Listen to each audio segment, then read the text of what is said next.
আসসালামু আলাইকুম এভরিওয়ান। আমি আজকে আপনাদেরকে কই মাছ দিয়ে লাউ পাতার পাতুরি করে দেখাবো। এই জন্য লাউ পাতাগুলো আমি ধুয়ে পরিষ্কার করে পানি ঝরিয়ে নিয়েছি। এখানে কই মাছটা আমি হলুদ, মরিচের গুঁড়া এবং লবণ দিয়ে মেখে নিয়েছি। কই মাছের পাতুরি করার জন্য লাগবে আমার সরিষা, এবং আমি 2 টেবিল চামচ সরিষা এবং 2 টেবিল চামচ পোস্ত ভিজিয়ে রেখেছি। সাথে 2টা কাঁচামরিচ নিয়েছি, এটা আমি ব্লেন্ড করে নেব। এখানে আমি একটা পেঁয়াজ পেস্ট করে নিয়েছি 1 চামচ আদা বাটা, 1 চামচ রসুন বাটা, লাগবে আমার হলুদের গুঁড়া, কাশ্মীরি লাল মরিচের গুঁড়া, ধনিয়ার গুঁড়া, জিরার গুঁড়া, লবণ, সরিষার তেল। এখানে একটা ফ্রাই প্যান নিয়ে নিয়েছি। এখন এখানে কই মাছটা আমি 2 পাশে একটু ভেজে নেব। আমরা মাছ সবসময় ভেজে খাই, যার কারণে আমি কই মাছটাকে ভেজে নিলাম। আপনারা না ভেজেও বানাতে পারবেন এই কই মাছের পাতুরিটা। আমি 2 পাশ কড়া করে ভেজে উঠে নেব। এখানে সরিষা এবং পোস্তটা নিয়ে নিয়েছি। এখানে সামান্য একটু পানি দিয়ে এখন এটা ব্লেন্ড করে নেব। এখানে একটা বাটি নিয়ে পোস্ত বাটাটা নিয়ে নিয়েছি, 1 চামচ আদা বাটা, 1 চামচ রসুন বাটা নিয়ে নিয়েছি। এখন নিয়ে নিব 2 টেবিল চামচ পেঁয়াজ পেস্ট, দিয়ে দিব লবণ,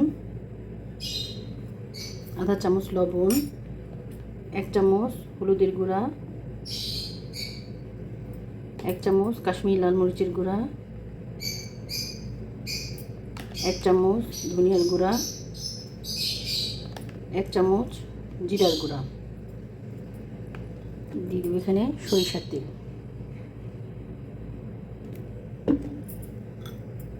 এখন সব মশলাগুলো মেখে নিব।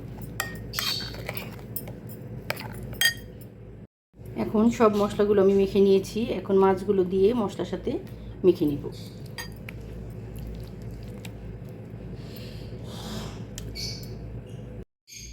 এখন মাছের সাথে সব মশলাগুলো মেখে নিয়েছি। এখন এগুলো আমি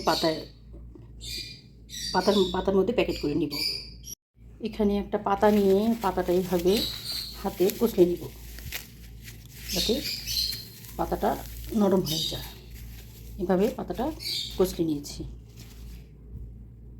এখন এখানে একটা করে মাছ নিব। আগে উপর থেকে কিছু মশলা মেখে নিব।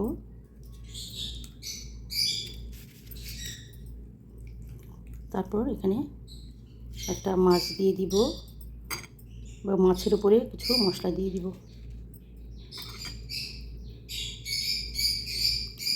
মশলা দিয়ে এখন মাছটা এভাবে পেঁচিয়ে নেব।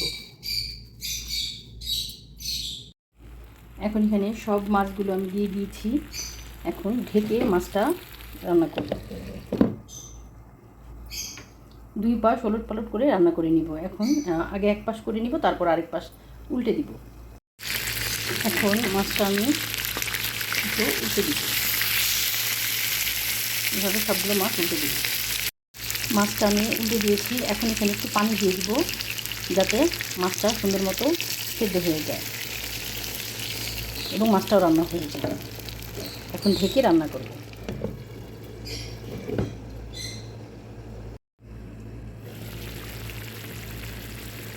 এখন 1 পাশ ভালো করে রান্না করে তারপর আবার অপর পাশ উল্টে দিব। এভাবে আমি পুরো মাছটা রান্না করে নিব।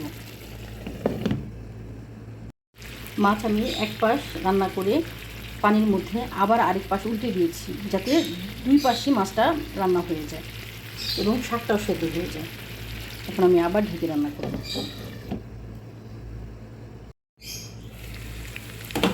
এখন কই মাছের পাতুরিটা কমপ্লিট হয়ে গেছে। এরকম 2 পাশ ভেজে একদম রান্না করে নিয়েছি। একদম মাছটা ভিতর থেকেও সেদ্ধ হয়ে গেছে, পাতাটাও রান্না হয়ে গেছে। এখন আমি আপনাদেরকে সার্ভ করে দেখাবো। হয়ে গেছে আমার কই মাছের পাতুরি। হয়ে গেছে আমার লাউ পাতায় কই মাছের পাতুরি রেসিপি। আপনারাও আমার রেসিপি ফলো করে বানাতে পারেন। যদি আমার রেসিপিগুলো আপনাদের ভালো লাগে তাহলে সাপোর্ট করবেন এবং লাইক, কমেন্ট এবং শেয়ার করবেন।